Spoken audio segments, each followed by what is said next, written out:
Hi hello ನಮಸ್ಕಾರ ಸ್ನೇಹಿತರೆ, ಕಿರುತೆರೆ ಕನ್ನಡ ಚಾನಲ್ಗೆ ನಿಮ್ಮೆಲ್ಲರಿಗೂ ಪ್ರೀತಿಯ ಸ್ವಾಗತ. ಸ್ನೇಹಿತರೆ, ಪುಟ್ಟಕ್ಕನ ಮಕ್ಕಳು ಧಾರಾವಾಹಿಯ ಸೋಮವಾರದ ಸಂಚಿಕೆಯಲ್ಲಿ ಏನೆಲ್ಲ ಆಗುತ್ತೆ ಅನ್ನೋದನ್ನು ಒಂದು ಸಣ್ಣ ಪ್ರೊಮೋ ವಿಡಿಯೋ ಮುಖಾಂತರ ತಿಳ್ಕೊಂಡು ಬರೋಣ ಬನ್ನಿ ಸ್ನೇಹಿತರೆ.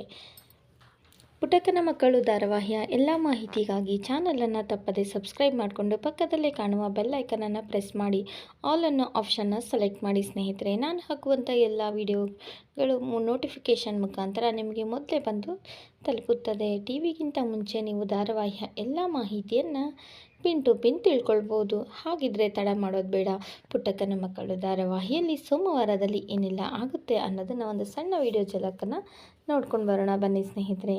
ಮೊದಲಿಗೆ ಬಂಗಾರಮ್ಮ ಮತ್ತು ಸ್ನೇಹ ಇಬ್ಬರೂ ಸಹ ಸ್ನೇಹ ಎಕ್ಸಾಮ್ ಬರೆಯೋದಕ್ಕೆ ಅಂತ ಸ್ನೇಹನನ್ನು ಕಾಲೇಜ್ಗೆ ಬಂಗಾರಮ್ಮ ಕರ್ಕೊಂಡು ಹೋಗ್ತಿರ್ತಾರೆ. ಆದರೆ ಸ್ನೇಹ ಎಕ್ಸಾಮ್ ಬರೆದು IAS ಆಫೀಸರ್ ಆಗೋದು ರಾಧನ್ಗೆ ಇಷ್ಟ ಇರೋದಿಲ್ಲ. ಹಾಗಾಗಿ ಬಂಗಾರಮ್ಮ ಮತ್ತು ಸ್ನೇಹ ಹೋಗುವಂಥ ಒಂದು ಕಾರ್ನ ಬ್ರೇಕನ್ನು ಫೇಲ್ ಮಾಡಿ ಅವರಿಬ್ಬರು ಹೋಗಿದಾರೋ ಇಲ್ಲೋ ಅಂತ ಮನಸ್ಸಿನಲ್ಲೇ ತಳಮಳ ಸ್ಟಾರ್ಟ್ ಆಗಿರುತ್ತೆ ರಾಧಾಗೆ. ಯಾಕಂತಂದರೆ ಸ್ನೇಹ ಎಕ್ಸಾಮ್ ಬರಿಬಾರ್ದು ಅನ್ನೋದು ಒಂದು ರಾಧಾಳ ಒಂದು ಉದ್ದೇಶ ಆಗಿರುತ್ತೆ. ಹಾಗಾಗಿ ಸ್ನೇಹ ಕಾಲೇಜ್ಗೆ ಹೋಗಿದ್ದಾಳೋ ಇಲ್ಲ ಅಂತಾನೆ ಮನಸ್ಸಲ್ಲಿ ಆಲೋಚನೆ ಮಾಡ್ಕೊಳ್ತಾ ಡೈನಿಂಗ್ ಟೇಬಲ್ ಹತ್ರ ನಿಂತ್ಕೊಂಡಿರ್ತಾಳೆ. ಆಗ ಬಂಗಾರಮ್ಮನ ಗಂಡನಿಗೆ ನಾಷ್ಟವನ್ನು ಕೊಡ್ತಾ ಇರ್ತಾಳೆ. ಏನವ್ವ, ಏನು ಚಿಂತೆ ಮಾಡ್ತಿದ್ಯಾ ಅಂತ ಬಂಗಾರಮ್ಮನವರ ಮನೆಯವರು ಮಾತಾಡಿಸ್ತಾನೇ ಇರ್ತಾರೆ ರಾಧನ್ನ. ಆದರೆ ಅವಳಿಗೆ ಸ್ನೇಹಂದೇ ಚಿಂತೆ ಆಗಿರುತ್ತೆ. ಏನಿಲ್ಲ ಮಾವ, ಸ್ನೇಹ ನಿಮಗೆ ಫೋನ್ ಮಾಡಿದ್ಲಾ, ಕಾಲೇಜಿಗೆ ಸೇಫಾಗಿ ಹೋಗಿ ತಲುಪಿದ್ಲಾ ಅಂತ ಕೇಳ್ತಾಳೆ.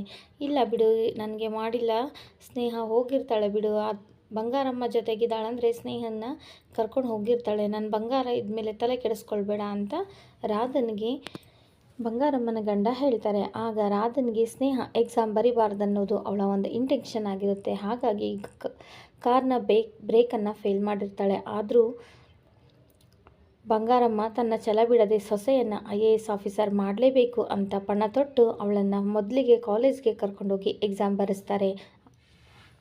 ಆದರೆ ಸ್ನೇಹನ್ಗೆ ಅತ್ತೆಯ ಪರಿಸ್ಥಿತಿ ನೋಡಿ, ನಾನು ಈ ವರ್ಷ ಎಕ್ಸಾಮ್ ಬರೆಯೋದಿಲ್ಲ ಅತ್ತೆ, ಮುಂದಿನ ವರ್ಷ ಎಕ್ಸಾಮ್ ಬರಿತೀನಿ, ನಾವು ಮೊದಲು ಹಾಸ್ಪಿಟಲಿಗೆ ಹೋಗೋಣ ನಡೀರಿ ಅಂತ ಎಷ್ಟು ಹೇಳಿದ್ರು ಕೇಳ್ದೇನೆ ಬಂಗಾರಮ್ಮ ಪಕ್ಕದಲ್ಲೇ ಒಂದು ಆಟೋವನ್ನು ಮಾಡಿಕೊಂಡು ಕಾಲೇಜಿಗೆ ಹೋಗಿ ಅವಳು ಎಕ್ಸಾಮ್ ಬರೆಯೋವರೆಗೂ ಅಲ್ಲೇ ಹೊರಗಡೆನೆ ಕೂತ್ಕೊಂಡು ಎಕ್ಸಾಮ್ ಬರೆಯೋ ಮಟ್ಟ ಇದ್ದು ಆಮೇಲೆ ಸ್ನೇಹನನ್ನು ಕರ್ಕೊಂಡು ಬಂಗಾರಮ್ಮ ಮನೆಗೆ ಬರ್ತಾಳೆ. ಆದರೆ ಮನೆಗೆ ಬಂದಾದ ನಂತರ ಸ್ನೇಹ ರಾಧನ ಹತ್ರ ಮಾತಾಡ್ತಾಳೆ. ರಾಧ, ನಾನು ನಿನ್ನ ಹತ್ರ ಸ್ವಲ್ಪ ಮಾತಾಡಬೇಕು, ನಾನು ಹಿಂಗೆ ಎಣ್ಣೆ ಕೊಡಬೇಕು ಅಂತಂದು ಹೇಳಿ ಸ್ವಲ್ಪ ಸಕ್ಕರೆಯನ್ನು ಕೊಡ್ತಾಳೆ. ಕೊಟ್ಟಿದ್ದನ್ನ ಬಾಯಿಗೆ ಹಾಕೋ ನೀನು ಅಂತ ಹೇಳ್ತಾಳೆ.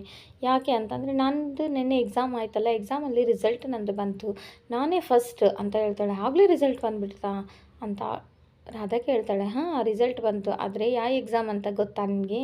ನನ್ನ ಅತ್ತೆ ಮನಸ್ಸಲ್ಲಿ ನನ್ನ ಬಗ್ಗೆ ಇಷ್ಟು ದಿನ ಕರುಣೆ ಪ್ರೀತಿ ಅಷ್ಟೇ ಇದೆ ಅಂತ ತಿಳ್ಕೊಂಡಿದ್ದೆ.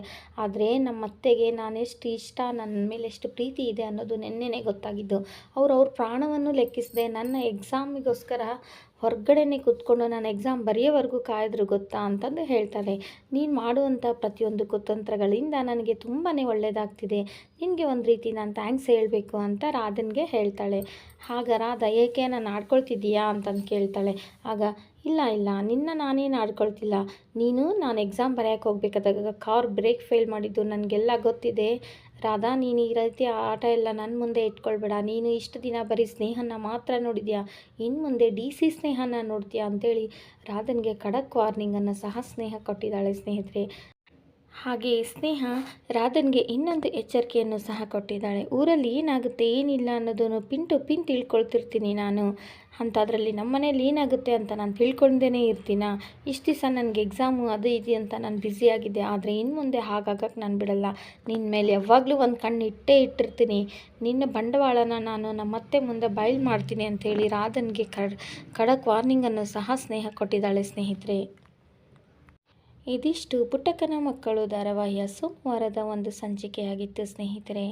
ಈ ವಿಡಿಯೋ ನಿಮ್ಗೆ ಇಷ್ಟ ಆದರೆ ವಿಡಿಯೋಗೆ ಒಂದು ಲೈಕ್ ಮಾಡಿ, ಶೇರ್ ಮಾಡಿ, ಕಮೆಂಟ್ ಮಾಡಿ ಹಾಗೂ ಚಾನಲನ್ನು ಸಬ್ಸ್ಕ್ರೈಬ್ ಮಾಡಿಕೊಂಡು ಸಪೋರ್ಟ್ ಮಾಡಿ ಸ್ನೇಹಿತರೆ. ವಿಡಿಯೋ ನೋಡಿದ್ದಕ್ಕೆ ಎಲ್ರಿಗೂ ಥ್ಯಾಂಕ್ಸ್.